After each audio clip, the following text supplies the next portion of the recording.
Saudara-saudari, marilah kita mendengarkan renungan dengan judul Mengasihi Musuh,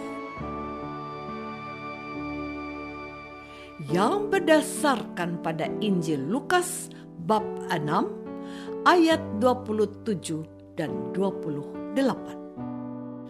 Tetapi pada kamu yang mendengarkan aku berkata, kasihilah musuhmu, berbuatlah baik kepada orang yang membenci kamu, mintalah berkat bagi orang yang mengutuk kamu, berdoalah bagi orang yang mencaci kamu. Dalam nama Bapa dan Putra dan Roh Kudus. Amin. Saudara-saudari terkasih dalam nama Tuhan Yesus Kristus, firman yang diwartakan oleh Gereja Kudus pada hari ini memberi tekanan pada seberapa mampu kita mendengarkan Yesus.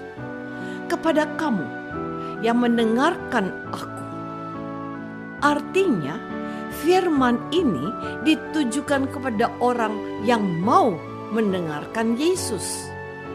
Yesus mau supaya kita mengasihi musuh kita, atau lebih tepat dijelaskan, orang yang membenci kamu dan orang yang mencaci kamu. Artinya apa? Bukan kita yang memusuhi seseorang, melainkan karena kita dimusuhi. Sebab firman Tuhan sudah mengatakan, kasihilah sesamamu manusia. Firman ini tidak mengecualikan orang yang memusuhi kita dengan berbagai alasan. Mereka bisa saja membenci kita karena hidup kita tidak sama dengan mereka. Atau bisa mereka itu mengutuk kita karena cara hidup kita yang berbeda dengan mereka. Misalnya, kita dilatih untuk menerima siapapun seperti adanya. Itu dicontohkan Tuhan Yesus sendiri. Ia menerima pemungut cukai yang katanya adalah kaki tangan penjajah. Ia menerima Nikodemus, salah seorang dari kelompok yang selalu berusaha mencari-cari kesalahan Yesus. Ia juga yang berdoa dari atas salib, Bapa, ampunilah mereka, sebab mereka tidak tahu apa yang telah mereka perbuat padaku. Saudara-saudari terkasih, bahkan secara ekstrem dan membuat telinga orang yang mendengar terdongak ketika Yesus berfirman lagi, barang siapa menampar pipimu yang satu, berikanlah juga kepadanya pipimu yang lain. Ajaran macam apa ini? Kita tidak boleh membela diri. Memang begitu? Tentu saja tidak dimaksudkan seperti itu. Maksud dari firman ini adalah supaya kita siap sedia diperlakukan secara tidak adil, meskipun kita tahu perlakuan yang dilakukan orang kepada kita sesungguhnya tidak adil. Biarlah mereka berbuat kejahatan, tetapi tetaplah menerima mereka dengan kegembiraan.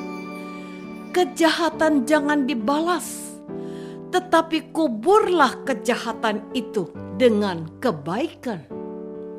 Ketika semua orang mau menghakimi seorang wanita yang ketahuan berbuat zina, Yesus tampil dengan kemurahan kealahannya.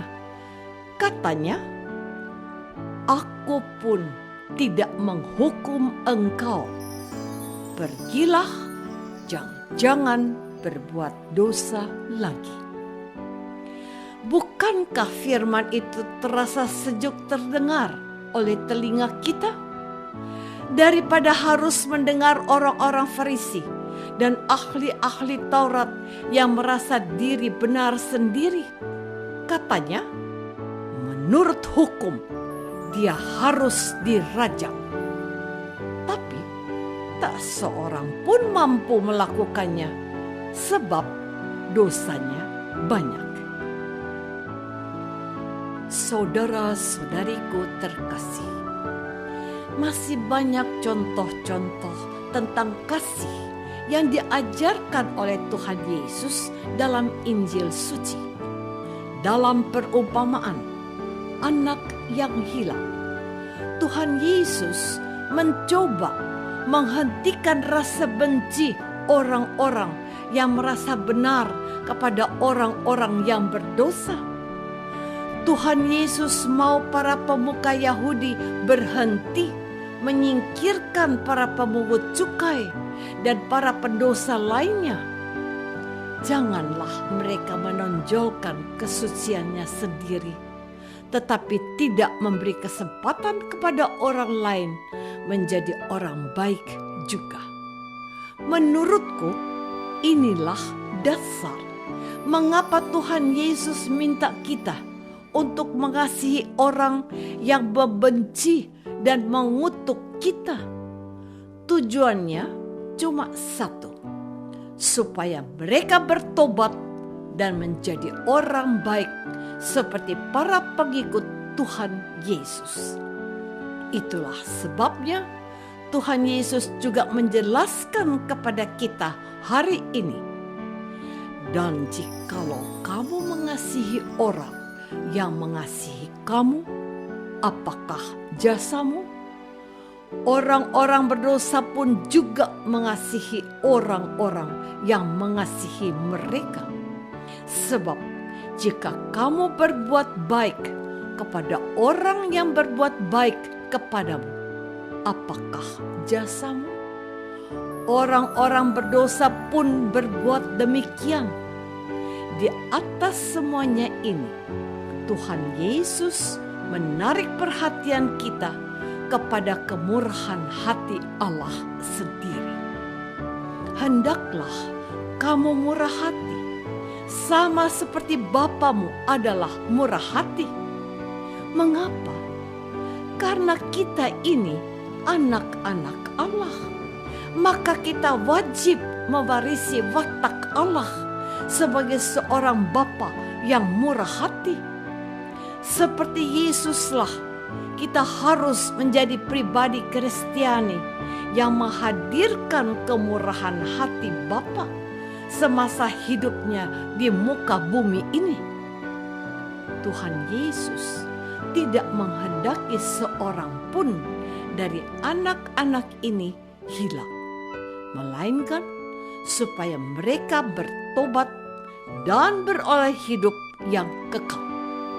Lihatlah kesaksian tentara Romawi ketika menyaksikan cara Yesus wafat. Sungguh, orang ini adalah anak Allah. Saudara-saudari terkasih, sesungguhnya muara dari perintah Tuhan Yesus hari ini adalah kesaksian tentang kemurahan hati Allah. Itulah yang dikatakan Yesus dalam khotbah di bukit ketika ia berkata, "Demikianlah hendaknya terangmu bercahaya di depan orang, supaya mereka melihat perbuatanmu yang baik dan memuliakan Bapamu yang di surga." Matius bab 5 ayat 16. Jadi, tugas kita sebagai murid Yesus adalah menerjemahkan identitas kita sebagai anak-anak Allah yang mewarisi kemurahan hati Bapanya yang di surga. Kita disadarkan akan pentingnya memiliki hati yang baik kepada semua orang seperti Bapa.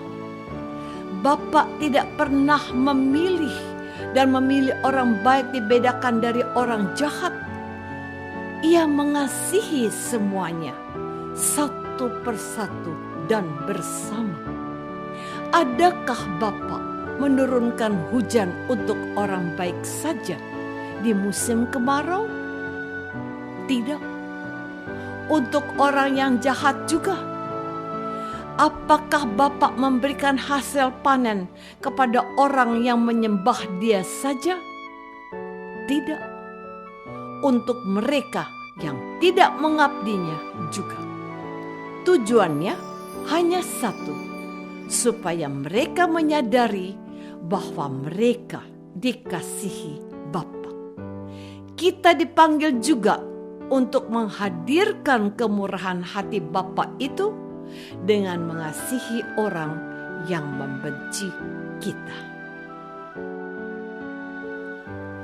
Apakah aku sudah bermurah hati kepada semua orang, juga yang membenci aku?